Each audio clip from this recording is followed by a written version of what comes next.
kampus-kampus di Indonesia itu sudah sangat baik ketika memiliki lembaga legislatif dan eksekutif jika betul-betul paham dengan fungsinya. Nah, tapi kalau memang nggak paham tentang fungsi daripada lembaga itu sendiri, itu sama aja. Maka daripada itu menjadi organisasi mahasiswa itu kalau bisa jangan setengah-setengah. Kalau udah masuk ya udah masuk aja gitu. Ya, cebur terus ya. Nggak jangan setengah-setengah badan gitu. Iya, kalau udah berenang ya tenggelam aja terus sekalian gitu kan. Ketika kita beranjak dari kampus ke lembaga pemerintahan, ya kan, jangan lupa dengan referensi ataupun substansi yang harus dibawa ketika ingin datang ke lembaga pemerintahan. Karena banyak nih kita melihat para mahasiswa yang bergerak tapi nggak punya landasan, cuman sebatas ikut-ikutan aja nih, orang demo kita demo gitu kan. Khairun nasi anfa'uhum linnas. Sebaik-baiknya manusia adalah manusia yang bermanfaat bagi orang lain. Dalam Islam juga kita sudah diajarkan manusia yang baik itu bukan manusia yang pintar, bukan manusia yang cerdas, tapi manusia yang bermanfaat bagi orang lain. Nah, tujuan masuk ke dalam organisasi mahasiswa adalah meningkatkan kepedulian mahasiswa terhadap masyarakat. Maka daripada itu, tujuan daripada FL2MI itu sendiri adalah meningkatkan kepercayaan mahasiswa dan pengetahuan mahasiswa terkait dengan lembaga legislatif. Jadi supaya legislatif Aceh itu punya marwah. Karena kan Aceh ini tuh dari dulu ke dulu bukan hanya disebut sebagai provinsi Aceh, daerah Aceh, wilayah Aceh, bukan. Tapi kita punya sebutan bangsa Aceh.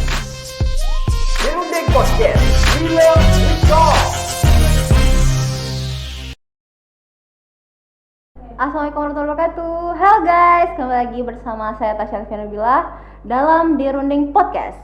We learn, we talk. Pada sesi kali ini kita akan membahas nih bagaimana peran seorang legislator dalam menghadapi problematika di era 5.0. Nah, udah ada bersama kita nih, ada Abang Amar Muhtadin. Halo Bang. Halo Tasya. Oke, nah beliau merupakan koordinator wilayah Forum Lembaga Legislatif Mahasiswa se-Aceh. Gimana nih Bang kabarnya Bang? Alhamdulillah sehat. Tasya gimana kabarnya, sehat? Alhamdulillah sehat. Udah kemana aja nih Bang?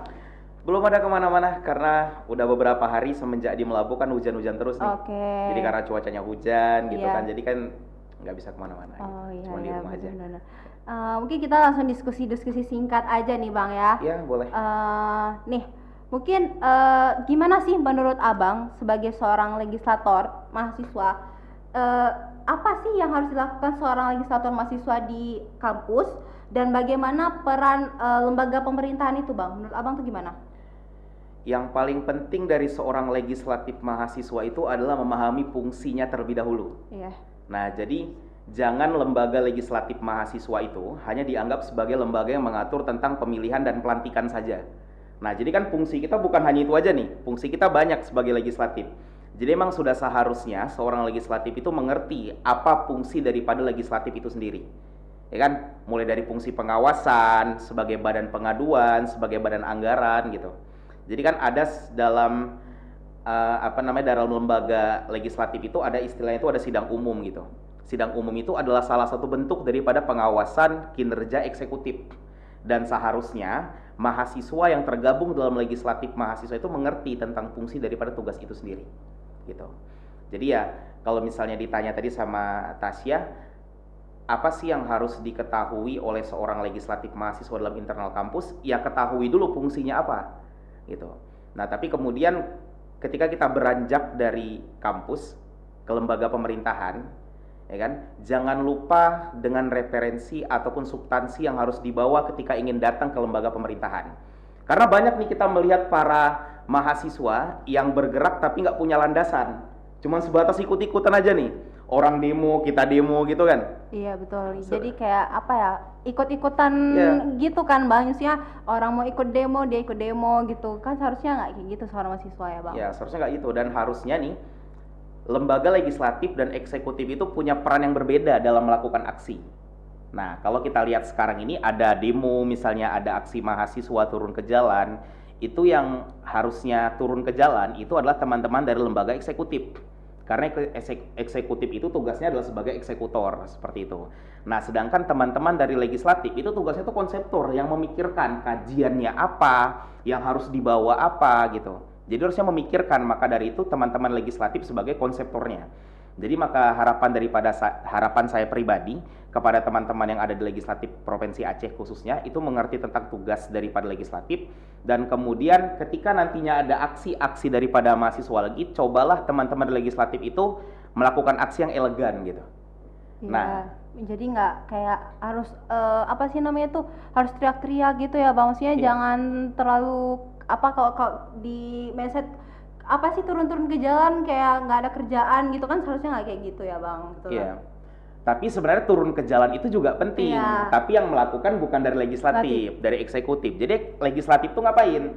Legislatif yang melakukan kajian, legislatif yang kemudian nantinya masuk ke dalam ruangan parlemen itu, yang masuk ke anggota DPRK, DPRA maupun DPR RI membawa kajian. Ini loh Pak hasil kajian kami daripada legislatif mahasiswa. Nah, contohnya ini tentang masalah RKUHP kemarin. Itu adalah bentuk daripada kecacatan daripada hukum yang ada di Indonesia. Nah, tugas daripada kita mahasiswa ngapain? Kita mengkaji, setelah kita kaji kemudian kita bawa ke pemerintahan. Ini loh Pak hasil kajian daripada mahasiswa Aceh. Kenapa RKUHP seperti ini? Nah, itulah tugas daripada legislatif. Maka daripada itu, di FL2MI, di Komisi 1 itu ada Komisi Hukum dan Legislasi. Yang mana Komisi Hukum dan Legislasi itu bertujuan untuk membuat kajian-kajian hukum pada mahasiswa. Nah, seperti itu. Oke, mungkin lanjut. Nah, gimana menurut Abang nih, selaku legislator mahasiswa nih, bahwa mendengar kampus itu sebagai miniaturnya negara, apa menurut Abang? Benar ketika dikatakan kampus adalah sebagai miniatur negara. Ketika ditanyakan benar atau tidaknya, ya benar. Tapi kalau ditanyakan sempurna atau tidaknya, belum sempurna. Karena hanya ada beberapa kampus yang ada di Indonesia itu yang memiliki lembaga secara sempurna gitu. Jadi misalnya kalau miniatur negara yang sebenarnya itu kan punya lembaga yudikatif, punya lembaga legislatif, punya lembaga eksekutif. Sedangkan di Indonesia khususnya hanya ada beberapa kampus yang memiliki lembaga yudikatif sebagai mahkamahnya seperti itu. Sebagai badan peradilan, mahkamah mahasiswa. Tapi hanya ada beberapa kampus di Indonesia yang memiliki lembaga itu. Nah, tetapi kampus-kampus di Indonesia itu sudah sangat baik ketika memiliki lembaga legislatif dan eksekutif jika betul-betul paham dengan fungsinya. Nah, tapi kalau memang nggak paham tentang fungsi daripada lembaga itu sendiri, itu sama aja. Maka daripada itu menjadi organisasi mahasiswa itu kalau bisa jangan setengah-setengah. Kalau udah masuk ya udah masuk aja gitu. Ya, cebur terus ya. Nggak jangan setengah-setengah badan gitu. Iya, kalau udah berenang ya tenggelam aja terus kalian gitu kan. Nah, jadi dalam organisasi mahasiswa gitu juga. Ini hanya sebatas menjadi anggota, kemudian dia acuh tak acuh, kalau ada kegiatan dia nggak datang gitu kan. Ini kan sama aja gimana ya? Setengah-setengah semua gitu. Jadi kalau memang udah masuk di lembaga eksekutif ya udah pahami peran daripada eksekutif itu. Eksekutif kan punya beberapa bagian nih. Ada misalnya kayak divisi humas, hubungan masyarakat, bagaimana cara kita tuh misalnya di situ belajar berkomunikasi dengan masyarakat, bersosialisasi dengan masyarakat. Kemudian ada lagi divisi kajian dan hukum misalnya. Kajian hukum tuh meningkatkan kepercayaan mahasiswa tentang bagaimana menyampaikan aspirasi gitu melalui kajian-kajian yang ada. Banyak nih yang bisa dikaji daripada mahasiswa, yang menjadi pertanyaan mau atau enggak. Iya, benar. Nah, kayak gitu. Jadi kalau mahasiswa udah paham tentang daripada fungsi daripada kelembagaan itu sendiri, maka sudah layak dikatakan sebagai miniatur negara, walaupun belum sempurna. Tapi disinilah di mahasiswa ini kita belajar bagaimana cara kita memahami bagaimana sih pemerintahan yang sebenarnya itu. Nah, jadi kenapa organisasi mahasiswa itu ada? Iya. Nah, karena di situ kita belajar di legislatif misalnya. Kita belajar apa sih yang seharusnya dilakukan oleh lembaga legislatif pemerintahan. Di eksekutif misalnya. Kita belajar apa sih yang seharusnya dilakukan oleh eksekutif pemerintahan. Ada hal-hal yang canggung, disitulah kita menyampaikan aspirasi kita selaku mahasiswa. Nah, itulah gunanya negara demokrasi. Nah, tapi yang kita rasakan sekarang kan hanya covernya aja demokrasi, tapi isinya otoriter gitu ya. Ya walaupun nggak sepenuhnya otoriter juga kan. Iya betul Bang, kita nggak bebas berpendapat juga ya Bang. Seharusnya kan yang namanya mahasiswa suara kita tuh ya mestinya bisa didengar gitu kan. Cuman kalau kita lihat saat ini apa ya, kebanyakan mungkin suara-suara kita tuh diabaikan, ngapain sih bersuara gitu. Itu salah satunya juga. Oke Bang, mungkin lanjut nih, menurut Abang nih sebagai seorang legislatif di mahasiswa di Provinsi Aceh, apa pendapat Abang tentang legislatif mahasiswa di Aceh yang tergabung dalam apa tadi Bang, ada FL2MI ya Bang. Itu menurut Abang gimana? FL2MI itu adalah Forum Lembaga Legislatif Mahasiswa Indonesia. Yang mana Forum Lembaga Legislatif Mahasiswa ini adalah lembaga yang bisa dibilang mengkoordinir legislatif yang ada di seluruh Aceh, seperti itu. Nah, cuman sekarang ini yang menjadi kendala itu bukan hanya di provinsi Aceh ya, tapi di berbagai wilayah. Saya tanyakan pada teman-teman yang ada di wilayah lain yang ada di Indonesia, saya bertanya, kira-kira bagaimana nih, masih ada ego-ego kepemimpinan nggak dalam setiap lembaga internal kampusnya? Ternyata masih ada gitu. Yang saya maksud itu seperti ini. Seharusnya ketika emang kita di internal kampus, kita menjabat sebagai ketua di Dewan Perwakilan Mahasiswa ataupun Senat Mahasiswa, tapi ketika kita keluar dari ranah kampus dan masuk ke dalam FL2MI, seharusnya memang kita tuh kurangi tuh ego kepemimpinan sedikit, karena emang ada yang seharusnya didengarkan. Jadi sekarang tuh banyak orang yang terlalu ingin didengarkan tapi lupa cara mendengarkan. Iya, benar. Banyak gitu. Iya, banyak yang kayak gitu ya Bang. Banyak banget malah gitu. Nah, jadi harapan saya kalau sama kawan-kawan yang ada di Aceh, ayolah kita berkolaborasi, kita bersinergi, kita bentuk para legislator yang luar biasa gitu. Karena yang saya lihat beberapa tahun lalu, itu legislatif yang ada di Aceh itu cenderung diremehkan gitu. Seakan-akan legislatif yang di Aceh itu nggak paham tentang sistem daripada legislatif gitu. Maka daripada itu, tujuan daripada FL2MI itu sendiri adalah meningkatkan kepercayaan mahasiswa dan pengetahuan mahasiswa terkait dengan lembaga legislatif. Jadi supaya legislatif Aceh itu punya marwah. Karena kan Aceh ini tuh dari dulu ke dulu bukan hanya disebut sebagai provinsi Aceh, daerah Aceh, wilayah Aceh, bukan. Tapi kita punya sebutan bangsa Aceh. Jadi ketika disebut sebagai bangsa Aceh, kita punya marwah dong. Kita punya marwah nih. Masa iya kita selaku bangsa Aceh, kita punya marwah, tapi ketika diremehkan sama orang lain terkait dengan pengetahuan dengan tentang organisasi, kita sendiri kemudian nggak mau belajar gitu. Jadi seharusnya kalau emang kita udah tahu orang meremehkan kita belajar dong. Nah, ini loh legislatif Aceh, ini loh legislator Aceh, this is me, kayak gitu. Ya, itu aja. Okay. Kalau mungkin Abang sebagai seorang legislator nih, bagaimana sih cara untuk meningkatkan kepedulian mahasiswa terhadap organisasi kampus, baik yang di internal maupun di eksternal? Khairun nasi anfa'uhum linnas. Sebaik-baiknya manusia adalah manusia yang bermanfaat bagi orang lain. Dalam Islam juga kita sudah diajarkan, manusia yang baik itu bukan manusia yang pintar, bukan manusia yang cerdas, tapi manusia yang bermanfaat bagi orang lain. Nah, tujuan masuk ke dalam organisasi mahasiswa adalah meningkatkan kepedulian mahasiswa terhadap masyarakat. Kan gitu? Iya, benar. Jadi kalau bukan mahasiswa yang bergerak menyampaikan aspirasi masyarakat, itu siapa lagi? Kalau bukan kita yang peduli dengan masyarakat, itu siapa lagi? Kalau bukan kita yang belajar turun ke jalan menyampaikan aspirasi masyarakat, terus siapa lagi? Gitu. Jadi tujuan daripada masuk organisasi supaya kita tuh menjadi pribadi yang peduli, ya kan? Ya nggak usah jauh-jauh nih. Banyak mahasiswa tuh yang mungkin sama kawan kosnya sendiri dia nggak peduli, ya kan? Urus ya. Iya. Sama kawan unit dia sendiri dia nggak peduli, sama kawan-kawan sejurusan dia nggak peduli. Maka dari itu di organisasi kita diajarkan bagaimana cara kita peduli dengan kawan-kawan kita, ya kan? Nah, kepedulian itu sendiri ya berbagai macam gitu. Banyak kepedulian, misalnya ada kawan yang belum makan, ya kan? Kita ajak ya makan bareng lah yuk, walaupun cuman dikit kan, kita makan bareng aja. Kebersamaan gitu. Itu yang penting ya. Nah, di kebersamaan itulah kita menjadi seseorang yang bermanfaat bagi orang lain. Oke guys, mungkin itu tadi pertanyaan terakhir nih Bang. Sebelum closing statement nih Bang, kami mendengar bahwa training legislatif tahun 2002 kali ini itu dilaksanakan di Stand Tengku Durundeng Melabu.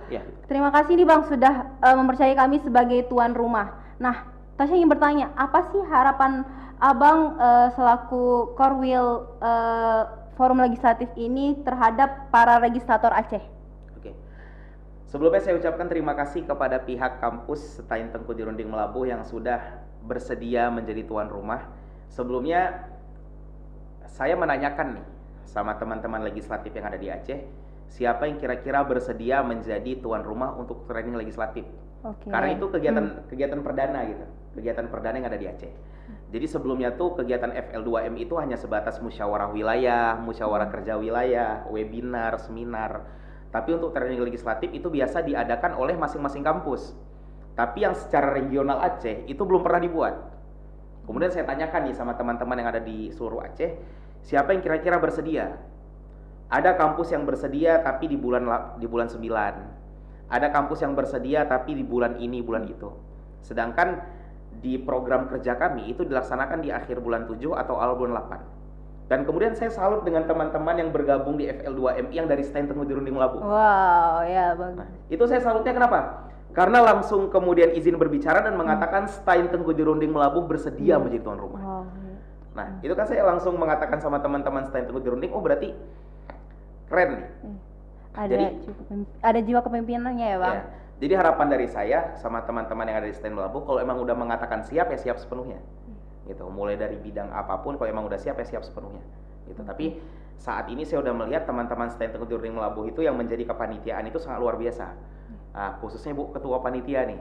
Oke. Dari kemarin sibuk entah kemana-mana gitu kan, kesana kemari ini sangat luar biasa nih. Sama panitia-panitia lain pun luar biasa juga nih. Ya kita beri aplaus dulu ya Bang untuk para panitia dulu ya. Para panitia STAIN Tengku Dirunding Melabu. Karena ini kegiatan perdana gitu. Iya. Kegiatan perdana regional Aceh dan Tengku Dirunding Melabu menjadi tuan rumah. Wow, itu kita harus apresiasi banget nih untuk STAIN Tengku Dirunding Melabu dan untuk semua panitia-panitia yang tergabung ya Bang ya. Nah, mungkin sedikit Bang closing statementnya dari Abang. Oke, boleh. Jadi Indonesia itu tidak kekurangan orang-orang pintar. Karena kita mengetahui bahwasanya di Indonesia ini banyak sekali profesor dan para ilmuwan yang menguasai berbagai ilmu pengetahuan. Kita juga tidak kekurangan orang-orang cerdas. Karena banyak sekali orang-orang cerdas di Indonesia. Tapi yang dibutuhkan Indonesia saat ini adalah orang-orang yang berani berbicara benar. Maka dari itu, saya singkat sedikit. Indonesia tidak kekurangan orang-orang cerdas. Indonesia juga tidak kekurangan orang-orang pintar. Tapi Indonesia kekurangan orang-orang yang berani berbicara benar. Dan teman-teman semuanya dalam berorganisasi, saya harap semuanya maksimal dalam organisasi. Dan jangan pernah percaya dengan kata gagal. Jadi percaya dengan diri kalian masing-masing. Karena kegagalan tidak akan terjadi kecuali karena kurangnya semangat, usaha, serta doa untuk meraih dan mencapai apa yang kita inginkan. Terima kasih nih Bang. Wow, itu closing statement yang sangat keren ya teman-teman. Nah, terima kasih buat teman-teman yang sudah menyaksikan Dirunding Podcast kali ini. Saya selaku host pamit undur diri dan terima kasih banyak nih Bang kepada Bang Amar Muhtadin. See you in next episode. Sampai jumpa. Assalamualaikum warahmatullahi wabarakatuh. Dadah.